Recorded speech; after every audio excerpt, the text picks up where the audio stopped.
All right, this is for our mariners and our boaters. Look, this is a new product. We need your feedback on it because it actually does take a lot of time for us to put together. If it's not really hitting the spot for you, then we'll discontinue it. But I think you're going to love it because look, Danielle's from Weymouth. I'm from Haverhill, but I grew up working on the water and on boats, and so both of us really want to keep this tie to the marine community that we've always felt our whole lives. And we also feel like in a typical weather broadcast, we just couldn't bring you as much information as we want to, and here we can. Are we hitting all the right notes? Let's find out together.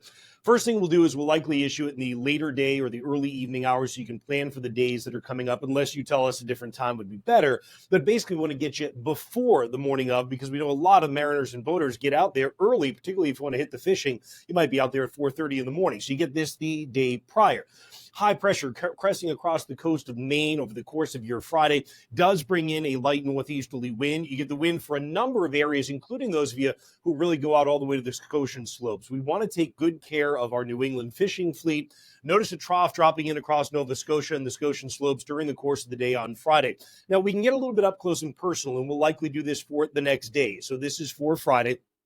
Focused in on some of our nearshore fishing spots because we know a lot of you like to make plans to get out there. The one thing I think might be a little bit tough for us to cover is visibility, only because, as you know, you get fog banks that can be localized, and this is a pretty broad area that we're covering. Having said that, when there are huge restrictions to visibility, when visibility is going to be a big deal, exceptionally thick fog banks, etc., of course, we'll let you know about that as well, right? But you can see, nonetheless, heading into the day Friday, you've got a number of areas of the wind that's fairly light for us here. The wind on Friday is gentle out of the northeast for most of us. That's along the eastern waters for that matter as well.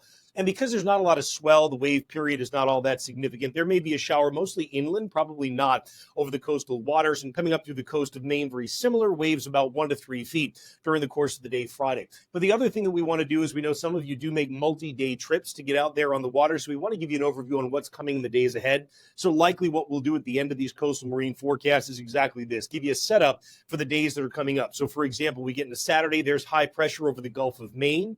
All right, that continues to move east out toward Nova Scotia by the time we get to Sunday, but showers come into play as the high pressure departs. Those showers will restrict visibility as they come across the eastern waters.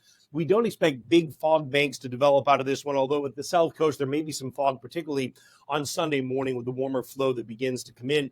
I say warmer, it's not necessarily going to feel a lot warmer because obviously you got a lot of cold ocean water that's out there right now.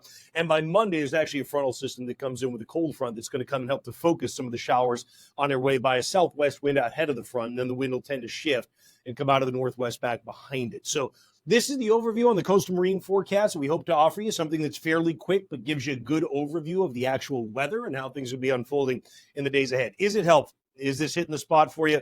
Let us know. Please leave us some comments here on social media or send us an email if you'd rather. Contact at onedegreeoutside.com. Be safe out there.